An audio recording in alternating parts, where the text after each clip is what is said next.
after or good evening na mga kababayan. Sir, this is John, the Filipino channel ng inyong pong lingkod. So today is September 7, 2025. At tayo ngayon ay papunta dyan yan sa may Poland Hope School, Barangay 291 Binondo, Manila. Matraffic dyan. At dadalhin po natin yan sa may Finest Legacy Street sa may San Sebastian Street, Barangay 390, Quiapo, Manila. Nako po, puro katrapikan tong bato sa atin na to. Ay, kasama talaga sa trabaho yan. Ala, hindi ko nabantayan at ayos lang yan. Kasama talaga sa trabaho yan. Yung traffic naman dyan depende sa oras. Depende sa araw. At kahit manong traffic, umuusad pa rin. Marami namang enforcement. Ayos lang. Okay, so magbabalik po tayo mamaya konti pag nakuha na po natin sila. Disclaimer naman po, ang content po natin ay kalsada at hindi ang passenger.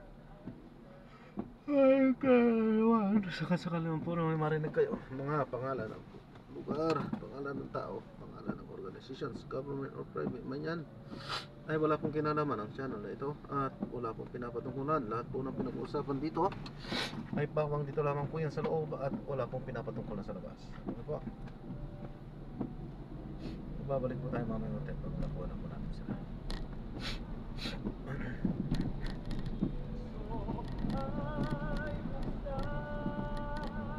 Continue straight at this traffic light.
James and Ellen White were young when they decided to put God first.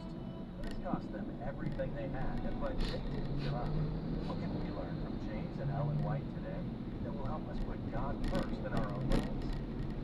James White was ordained as a minister in 1843 after 1,000 people joined the Advent movement through his preaching. He worked tirelessly to spread the good news. Continue straight at the first traffic light. Then, in 600 meters, Ellen was a debilitated young woman who had suffered an accident in her childhood. Her family decided to believe in the Bible rather than the traditions of their church. Because they put God first, her family was forced out of the church and community that they had known for years.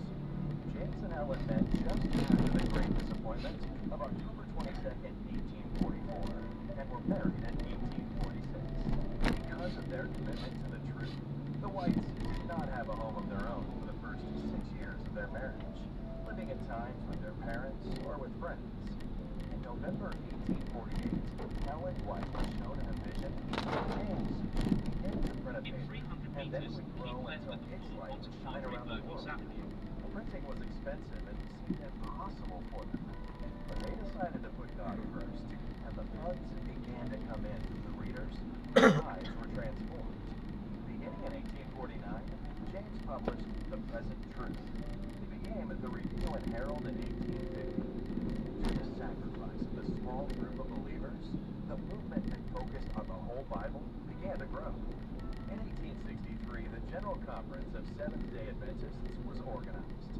James White never finished high school, but went on to found 4 journals, 2 publishing houses, and 1 college, known today as Andrews University.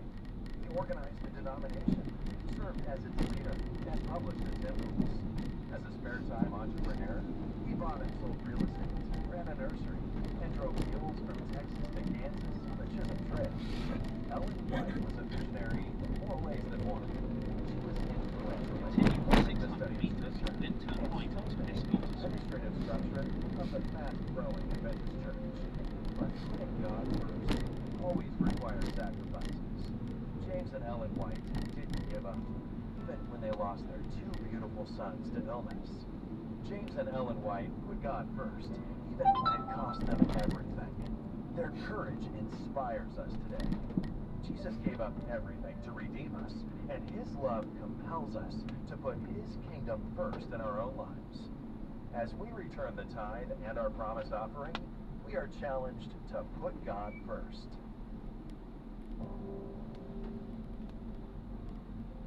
Yes, Dad and Mom are coming. I wish my parents will come too. The best way to spend time? It's with family. Adventists care. In 200 meters, turn right, then in 50 meters, you will arrive at your destination.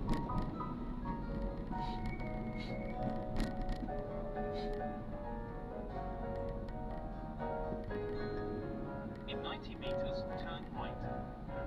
There's a mansion I own now, a room and crown. 'Cause when my Savior is coming again, he will take me home. There's a mansion I own now, a robe and a crown.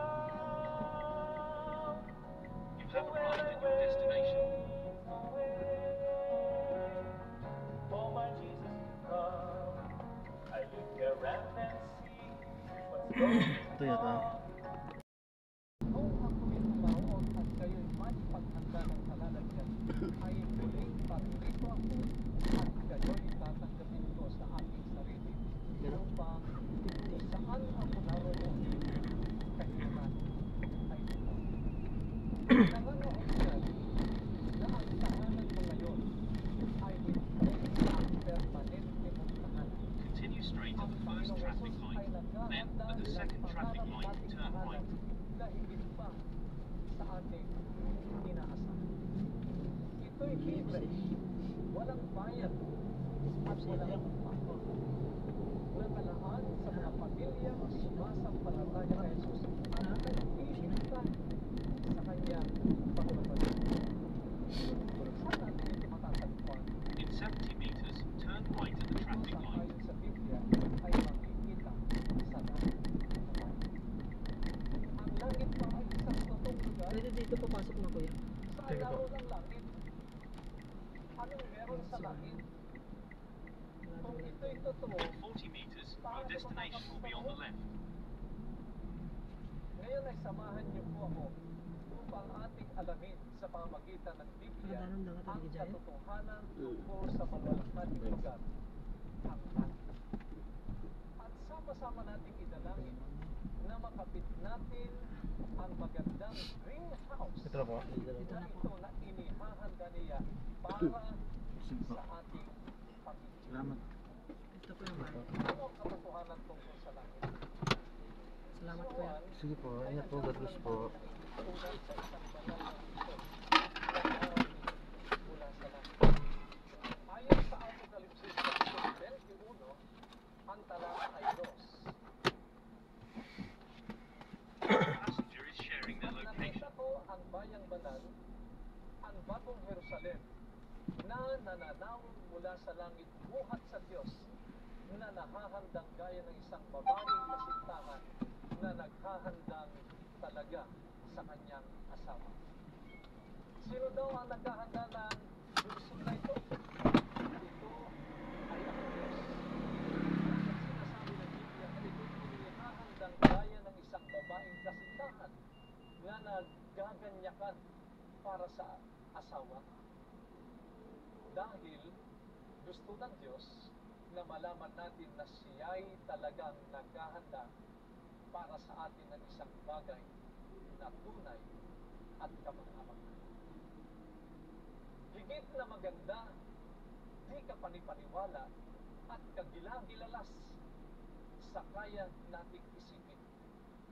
Habang bumababa ang banal na lungsod na ito, ito ang pinakamasayang pangyayari sa buong sanglibutan. Ganito inilalarawan ng Biblia ang kalwalatian ng banal na lungsod na ito. Sinasabi sa Apokalipsis Kapitulo 21, ang talata ay 14. At ang puta ng bayan ay may 12 pinagsasaligan. At sa mga ito'y ang 12 pangalan ng 12 apostol ng Purgatorio. Sino ang 12 apostol? Si Tomas na nagduda.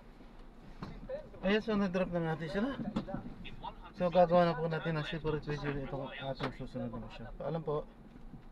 Ang mga lagad na ito ay mga ordinaryong tao gaya mo at gaya ko. Nagkaroon sila ng mga pagdududa at takot. Ang mga lagad na ito